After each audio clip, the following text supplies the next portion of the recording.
नमस्कार। इस बड़ी खबर के प्रायोजक हैं जैन क्रिएशंस। जी हाँ, मकान, दुकान, शोरूम्स, किसी को भी बेहतर बनवाना हो। चंद्रबोस जंक्शन गोमो के नाम से जाना जाता है। जानते हैं क्यों? दरअसल इसी स्टेशन पर कालका मेल में सवार होकर नेताजी सुभाष ब्रिटिश अफसरों को चकमा देने में सफल रहे थे। आप सभी ने लखनऊ के पास काकोरी रेलवे स्टेशन का नाम भी जरूर सुना होगा। इस स्टेशन के साथ राम प्रसाद बिस्मिल और अशफाक उल्लाह खान जैसे जाबाजों का नाम जुड़ा है। यहाँ ट्रेन से जा रहे अंग्रेजों के खजाने को लूटकर वीर क्रांतिकारियों ने अंग्रेजों को अपनी ताकत का परिचय करा दिया था।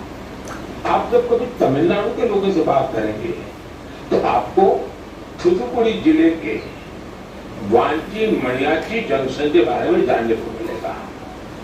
ये स्टेशन तमिल स्वतंत्रता सेनानी वांची नाथन जी के नाम पर है। ये वही स्थान है जहाँ 25 साल के युवा वांची ने ब्रिटिश कलेक्टर को। नमस्कार, रोजाना खबर में आप सभी का हार्दिक स्वागत है। आज प्रधानमंत्री नरेंद्र मोदी ने मन की बात में दो चीजों पर फोकस किया, लोकल फॉर वोकल, स्वरोजगार और अमृत वर्ष, आजादी के अमृत वर्ष को अपने आप को केंद्रित रखा।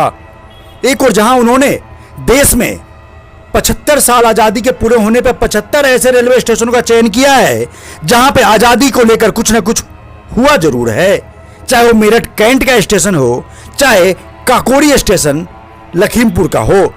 सबसे बड़ी बात क्या है कि भारतवर्ष में 75 ऐसे स्टेशन चुने गए हैं। पश्चिम बंगाल में एक स्टेशन है जहां पर सुभाष चंद्र बोस ने वहां पर आजादी का बिगुल फूका था। इन तमाम स्टेशनों को आजादी के अमृत वर्ष में सजाया संवारा जा रहा है और आपसे अनुरोध किया गया है कि आप जाके उस स्टेशनों पे घूमें और वहां पे आजादी के बारे में, वहां पे स्टेशन पे क्या हुआ था आजादी के दौरान, उसको स्मरण करें। प्रधानमंत्री मोदी के मन की बात को सुनने के लिए शास्त्री नगर के चंद्रकला स्थित भाजपा के बूथ अध्यक्ष सुमित मिश्रा के आवास पर आज दिग्गज भाजपा नेता, मेरठ के जो दिग्गज भाजपा नेता हैं उत्तर प्रदेश व्यापार प्रकोष्ठ के प्रदेश संयोजक विनीत अग्रवाल शारदा, महानगर अध्यक्ष उपाध्यक्ष रविश अग्रवाल, वरिष्ठ नेता डॉक्टर विनय गुप्ता, तमाम ऐसे दिग्गज वहां मौजूद रहे जिन्होंने मन की बात सुनने के बाद न केवल रोजाना खबर से बातचीत की बल्कि उन्होंने लोकल फॉर वोकल की जानकारी भी दी। काफी ऐसे नौकरी पेशा लोग थे और काफी ऐसे लोकल फॉर वोकल जिन्होंने स्वरोजगार खोला और आज वो किसी बड़े मुकाम पर मौजूद हैं। प्रधानमंत्री ने जो बातें कही उसमें आजादी के अमृत वर्ष को हर घर तिरंगा से जोड़ने की बात कही। 2 अगस्त को आप अपने डीपी, मोबाइल के डीपी पे तिरंगा लगा सकते हैं क्योंकि इसी दिन तिरंगा बनाने वाले जो शख्स थे हमारे देश के, उनका जन्म दिन है। लिहाजा तमाम शख्सियतों से रोजाना खबर ने खास बातचीत की, आजादी के अमृत वर्ष को लेकर, स्वरोजगार को लेकर। प्रधानमंत्री ने मधुपालन के बारे में बताया कि मधुमक्खी से, शहद से कैसे बीटेक किया हुआ गोरखपुर का लड़का या 2 अन्य जगहों पे मधुमक्खी पालन और स्वरोजगार के बारे में बताया। वहीं पे आज़ादी के अमृत वर्ष 75 रेलवे स्टेशन के बारे में बताया और कहा कि आप वहां जरूर जाएं और वहां पर देखें कि आखिर हुआ क्या है। इन तमाम मुद्दों पर बात करने के लिए मन की बात के बाद हमने लोगों के, वरिष्ठ भाजपा नेताओं के, नौकरी पेशा लोगों के और व्यापारियों के मन की बात जानी। तो मोदी के मन की बात आइए सुनते हैं नेताओं और व्यापारियों और स्वरोजगार करने वाले शख्सियत के मन की बात रोजाना खबर के साथ। नमस्कार, रोजाना खबर में आप सभी का हार्दिक स्वागत है। आजादी के अमृत वर्ष में मन की बात ने हम सबको झकझोर कर रख दिया। जी हाँ, प्रधानमंत्री ने जिस तरीके से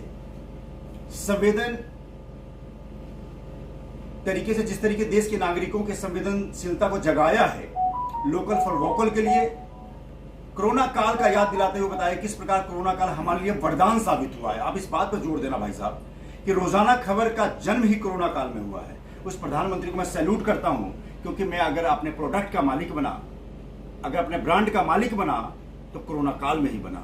इसलिए किसी भी चीज को अगर आप सही अर्थों में लेंगे तो आपके लिए वरदान साबित होगा। यहाँ पे तमाम लोग बैठे हैं जो किसी न किसी तरीके से आपको बताएंगे कोरोना काल किस तरीके से हमारे लिए वरदान साबित हुआ है। और प्रधानमंत्री ने अमृत वर्ष के लिए जिस प्रकार से देश के 75 स्टेशनों को, जो आजादी के किसी न किसी रूप में उनकी भूमिका रही है, चाहे उत्तर प्रदेश के काकोरी का हो या वेस्ट बंगाल के स्टेशन का हो, देश में 75 ऐसे स्टेशन रहे हैं जहां पे देश की आजादी में जिन्होंने महत्वपूर्ण भूमिका निभाई, चाहे वह किसी न किसी महापुरुष ने वहां से अपने आप को आंदोलन की शुरुआत की, या कहीं न कहीं वहां पे अंग्रेजों के अत्याचार से वो स्टेशन गवाह बना।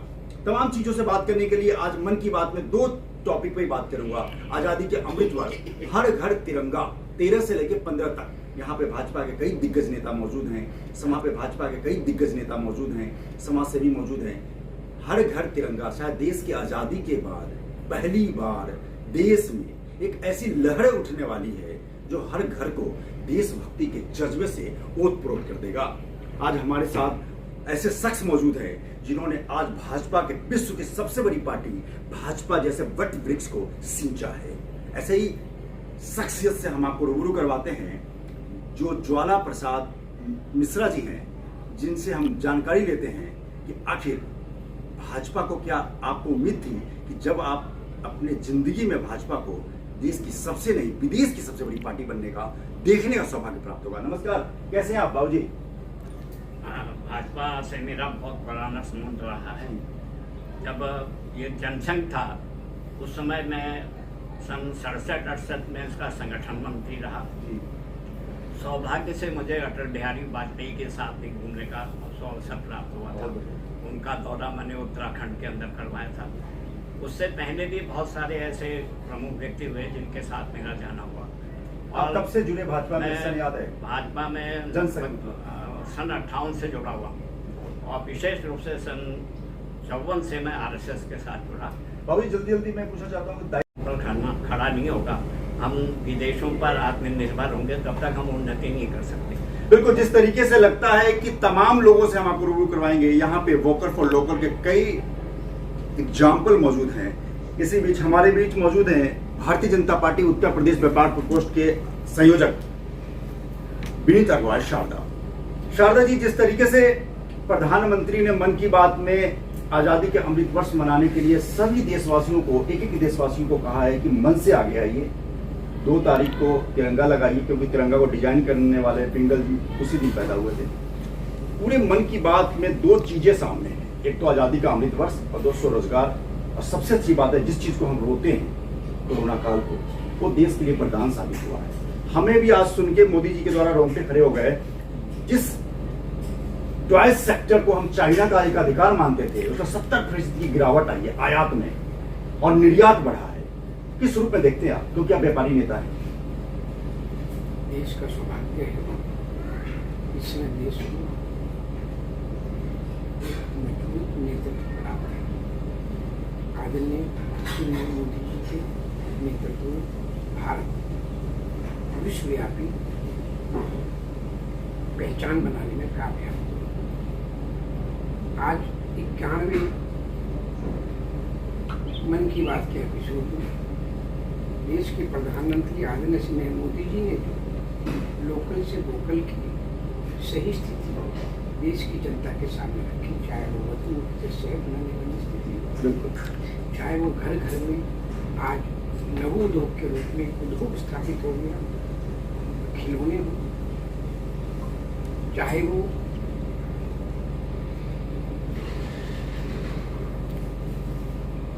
हुआ हमारा अमृतसर चल रहा है। देश के 75 रेलवे स्टेशन किसी न किसी रूप में देश के राज्य के साथ जुड़े रहेंगे। उत्तर प्रदेश का काकवाली को मेरठ का कैंट स्टेशन है, इनकी अपनी अहम भूमिका रही है। पर देश के प्रधानमंत्री जी आज जब देश को संबोधित कर रहे थे मन की बात में, तो मन आंखों में नमी आई, आंसू आए कि ये हमारे देश आज भारत उन मजबूत हाथों में है जिसका कभी सपना पंडित दीनदयाल उपाध्याय जी, श्यामा प्रसाद मुखर्जी ने लिखा। सर, जिस तरीके से व्यापारी नेता हैं आप, लगातार 5 टर्म, बहुत बड़ी बात है भाजपा में, मैं तो कम से कम यही मानता हूँ। प्रधानमंत्री जी की एक ही सोच थी, लोकल से लोकल, लोकल से लोकल, ये हमारा।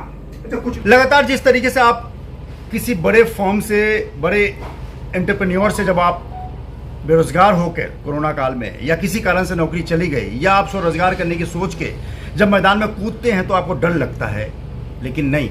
रोजाना खबर एक सबसे बड़ा उदाहरण है कि हमने सिर्फ 10 मोबाइल नंबर से अपने न्यूज़ देने का काफिला शुरू किया था, कारवां शुरू किया था, और आज हम 80,000 से अधिक मोबाइल नेटवर्क पे देहरादून से लेकर प्रयागराज तक, बनारस तक, लखनऊ तक, पटना तक अपनी न्यूज़ सेवा दे रहे हैं। तो कहीं ना कहीं रोजगार अपने शुरू करने में क्षणिक दिक्कत तो होती है, लेकिन आने वाले कल में वो आपके लिए माइलस्टोन साबित होता है, आपकी बड़ी पहचान बनता है।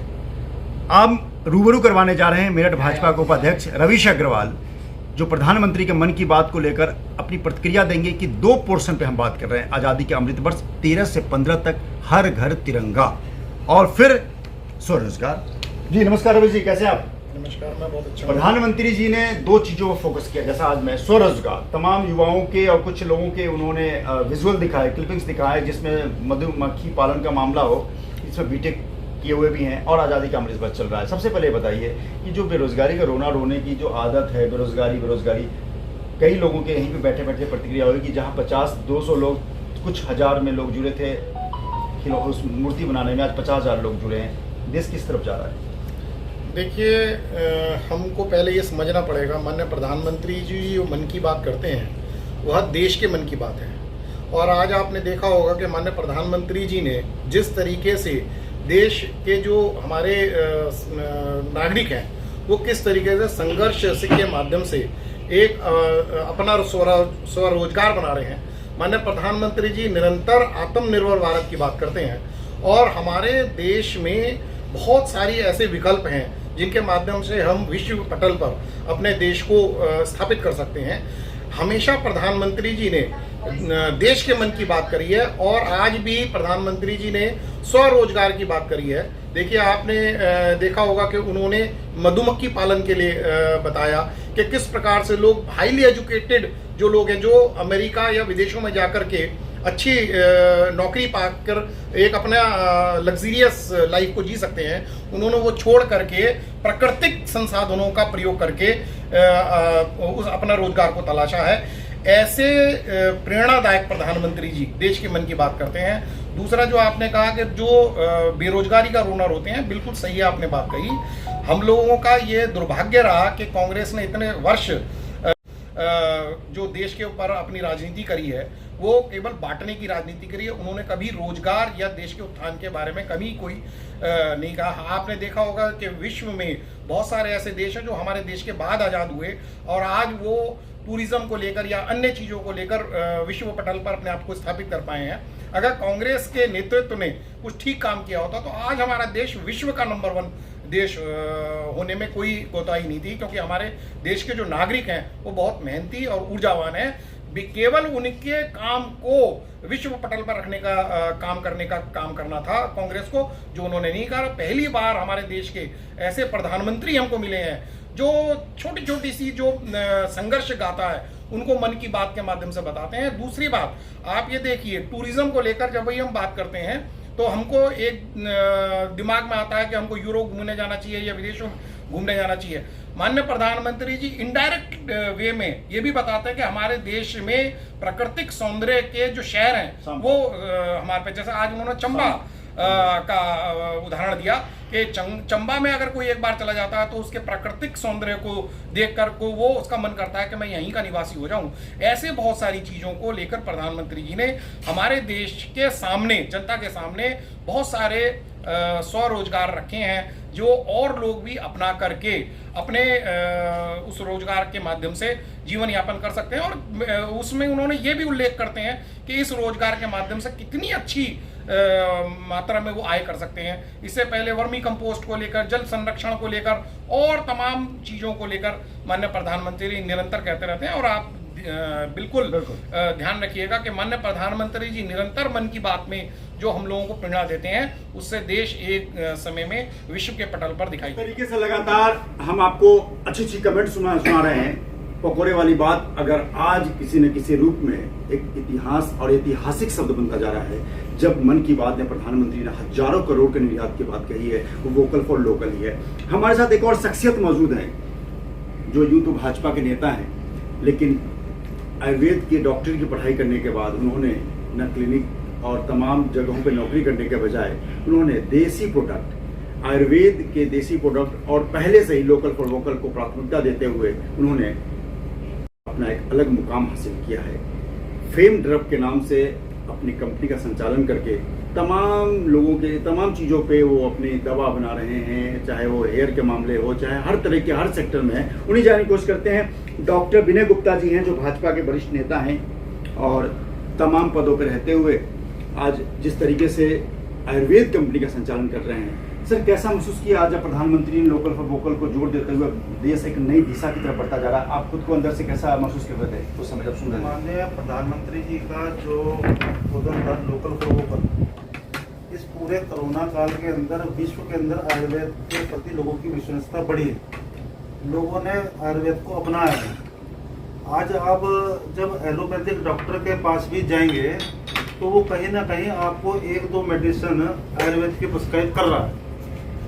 तो ये माननीय प्रधानमंत्री की जो सोच थी आयुर्वेद को बढ़ावा देने की, आयुर्वेद के लिए उन्होंने बजट को भी बढ़ाया और लगातार आयुर्वेद के विषय में बात करना, माननीय प्रधानमंत्री जी का आयुर्वेद पर जनता का विश्वास जमाता है कि एक देश का सर्वोच्च नेतृत्व जब आयुर्वेद की बात करता है, विश्व के अंदर हम योग की और आयुर्वेद की बात करते हैं, तो पूरे विश्व में केवल और केवल भारत आयुर्वेद की वजह से पहचाना जाए। और हिंदुस्तान के लोग तो आयुर्वेद को जितना अपना रहे हैं, उससे कहीं ज़्यादा विदेशी लोग लगातार आयुर्वेदिक औषधियों का निर्यात बढ़ रहा है। तो ये कहीं ना कहीं हम लोगों की आयुर्वेद के ऊपर निर्भरता होनी चाहिए, बढ़नी चाहिए। लोकल फॉर वोकल के माध्यम से हम आयुर्वेदिक दवाओं का हमें विश्वास एक दूसरे को बताना भी चाहिए। बिल्कुल। एक आखिरी सवाल आपसे बस, क्या जब अभिभावक मजबूत होता है और जब आपकी प्रतिभा को पहचानता है, मैं बात प्रधानमंत्री और लोकल फॉर वोकल के जोड़ के कर रहा हूँ, तो काम करने में मजा आता है? क्या लगता है कि हमारे काम को तरजीह मिलेगा या पहचान मिलेगी, इसीलिए लोकल फॉर वोकल डेवलप हो रहा है? क्योंकि वो बंदा खुद अपने मुंह से कह रहे हैं कि लोकल फॉर वोकल। माननीय प्रधानमंत्री जी ने जब से लोकल फॉर वोकल कहा है, और आज जहाँ हम छोटे गृह उद्योगों की बात करते हैं, जैसे अभी आज उन्होंने कोरोना उद्योग की बात करी, बात केवल कोरोना उद्योग के नहीं, लोकल के जितने भी उद्योग है, मैसेज की बात है, जितने भी लोकल उद्योग है उसमें कहीं ना कहीं लगातार उसमें उनके काम में इजाफा हुआ है। बिल्कुल। हम एक दूसरे से अपने, उन्होंने कहा कि आप जिस प्रोडक्ट का इस्तेमाल कर रहे हैं वो अच्छा है तो आप अपने 4 लोगों को बताएं, उस प्रोडक्ट को खरीदने के लिए उनसे आग्रह करें। यही लोकल फॉर वोकल। बिल्कुल, बहुत बढ़िया। जब प्रधानमंत्री जी ने 1 साल पहले लोकल फॉर वोकल का नारा दिया था, तो हमने भी अपने रोजाना खबर लोकल फॉर वोकल पे जोर देते हुए आप लोगों को जोड़ा था। हमारी बातचीत जारी रहेगी एक छोटे से ब्रेक के बाद। लगातार खबर देखते रहिए। हम रुके एक छोटे से ब्रेक के लिए। हमारा चैनल अगर आपने अभी तक सब्सक्राइब नहीं किया है तो चैनल को सब्सक्राइब करें और बेल आइकन का बटन दबाना ना भूलें। लगातार मन की बात में प्रधानमंत्री जी के कहे गए बातों पे हम लोगों की रिएक्शन ले रहे हैं कि आखिर वो क्या चाहते हैं। प्रदीप शर्मा जी नमस्कार, कैसे हैं आप? ठीक है जी। परिचय दीजिए आप अपने पार्टी के हिसाब से। और प्रदीप शर्मा जी, और क्या कहते हैं वार्ड 4 वार्ड अध्यक्ष हूँ बीजेपी से जी। और क्या कहते हैं मैं सिंडिकेट बैंक से रिटायर होने के बाद कचहरी में बैठता हूँ। बिल्कुल संक्षिप्त रूप से बताइए, प्रधानमंत्री जो लोकल फॉर वोकल और तमाम स्वरोजगार पे कही की बात कही, आप चूंकि 65 साल की उम्र के आसपास होंगे, क्या महसूस किया आपने पहले और अब में, और अब में जो प्रधानमंत्री स्वरोजगार के ऊपर मुद्दे बात हुई है? स्वरोजगार के लिए आज और जो पिछले वक्त गया कल में बहुत अंतर है, और आज रोजगार घर घर चल रहा है। और जो भी स्कीम है इनकी लोकल और वोकल की बहुत ही बढ़िया स्कीम चलाई है। आज तक किसी नेताओं ने या इससे पहले सरकारों ने आज तक नहीं चलाई है, ना ही कभी ध्यान दिया है। वो तो ये कहते थे गरीबी हटाओ और गरीबों को हटा दो, रोजगार दो मत, गरीबों को हटा दो, घोटाले करो, आनंद लो, मजे लो। और आजकल घोटाले भी नहीं हो रहे हैं, बहुत अच्छा व्यवस्था चल रही है। मैं तो मोदी जी को है क्या गॉड गिफ्ट है उनको, वो भी आज के कलयुग में ऐसे इंसान बिल्ले ही पैदा होते हैं। बिल्कुल। मैं आपने मोदी जी की बात सुन के किस प्रकार से आप रिएक्ट करेंगे? अपना परिचय दीजिए। सर मेरा नाम सुमित अरोड़ा है, मैं मेरठ का निवासी हूँ और दक्षिण बिहार में रहता हूँ। मन की बात में मोदी जी ने आज जो कहा है वो सबसे अच्छी बातें कही हैं, क्योंकि लोकल वोकल मेन है। वो सब चीज़ बढ़ाना चाह रहे हैं, सबको देशवासी को बढ़ाना चाह रहे हैं।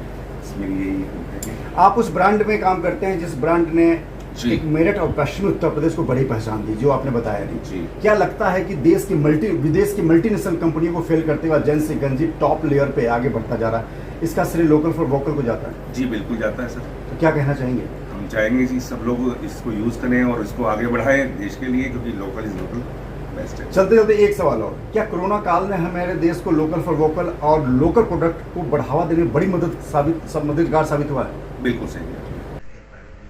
मैं बड़ी गाड़ी छोड़ जाऊंगा, मैं एक जगह होता हूँ, मैं जाऊंगा, मैं छोटी इसमें करीब 72 एलोपैथिक प्रोडक्ट जो हॉस्पिटल और डॉक्टर्स कहाँ पर ये लोग जाएंगे साथ में नहीं होंगे?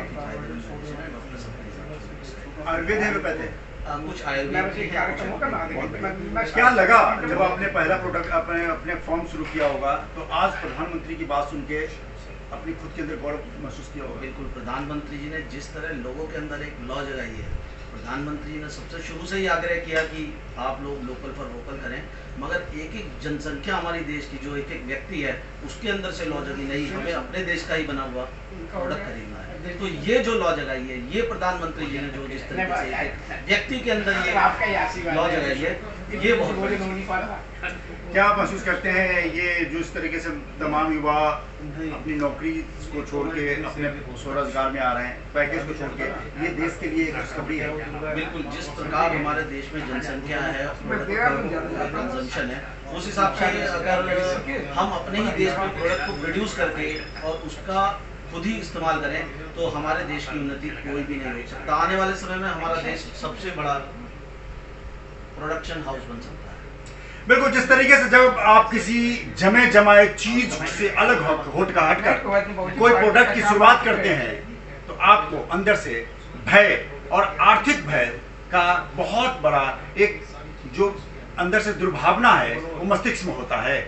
लेकिन जब वही प्रोडक्ट आपका फेम हो जाता है और प्राकृतिक चीजों पे, खेती पे जिस तरीके से लगातार लोग हाईटेक खेती कर रहे हैं, ऑर्गेनिक खेती कर रहे हैं, गौ पालन कर रहे हैं, अगर कहीं न कहीं आपके ब्रांड एम्बेसडर देश के प्रधानमंत्री मोदी जी बन जाते हैं तो कहना ही क्या। तो आज हम नारा देते हैं, रोजाना खबर, लोकल फॉर वोकल। नमस्कार।